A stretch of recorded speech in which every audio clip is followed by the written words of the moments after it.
আমি একটা লেখা পড়েছিলাম, লেখাটা ছিল একটা লোক রাতের বেলা সে মোবাইল দেখতেছে, মোবাইলের মধ্যে সে একটু খারাপ দৃশ্য দেখাচ্ছিল।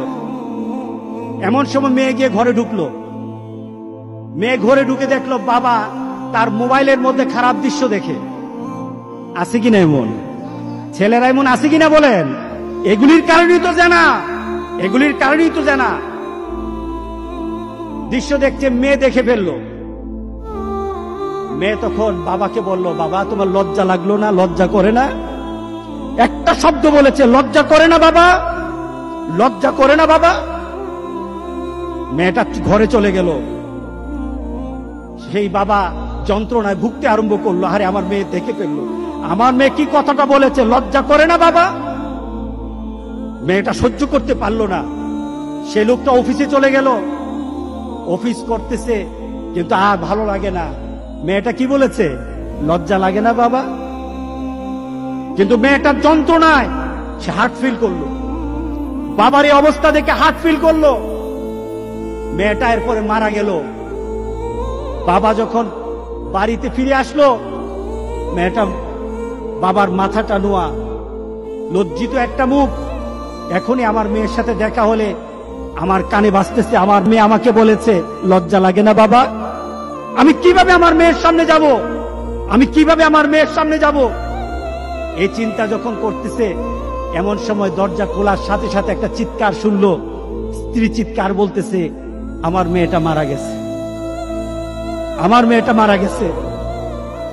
বাবার কানে তখন বাজতেছিল রাতের কথা, লজ্জা লাগে না বাবা। তার দাফন হলো, তার জানাজার ব্যবস্থা হলো। দাফন করার সময় মেয়েটাকে যখন কবরের মধ্যে দাফন করে দেয়, কবরের মধ্যে রাখা অবস্থায় বাবা একটা চিৎকার করার কথা ছিল। মেয়েটা তো চলে যায়, বাবা চিৎকার করার কথা ছিল, বাবা চিৎকার করে নাই, বাবা হেসে দিয়েছে। বাবা হেসে দিল। তাকে জিজ্ঞাসা করলো, তুমি হাসছো কেন? আমার মেয়েটা চলে গেছে, আমার কলিজার টুকরাটা চলে গেছে, কিন্তু আমার জীবনের মধ্যে একটা আঘাত দিয়ে পরিবর্তন করে গেছে। যেই নীতিতে আমি আমার চরিত্রকে নষ্ট করছি, আমার ঈমানকে নষ্ট করে দিতেছি, আমার মেয়েটা হারিয়ে ফেলেছি, কিন্তু আমি আমার আখিরাতকে বুঝে ফেলেছি, আমি আমার আখিরাতকে বুঝে ফেলেছি। আজকে সমাজের যারা প্রিভেন্টিভ করছেন না, আপনি চিন্তা করছেন আপনার মেয়েটা কিন্তু একদিন আপনার জন্য বিপদ হয়ে যাবে, আপনার জন্য বিপদ হয়ে যাবে। এই মেয়েটা যদি চরিত্রবান হয়, তাহলে আপনার জন্য এটা কাল হাসুরের দিন আপনার জন্য অনেক কিছু পাওয়া হবে। আর এই মেয়েটা যদি চরিত্রহীন হয়, তাহলে মনে রেখে দিয়েন, আপনার মেয়ে কিন্তু আপনাকে ছাড়বে না, আপনার মেয়ে আপনাকে ছাড়বে না।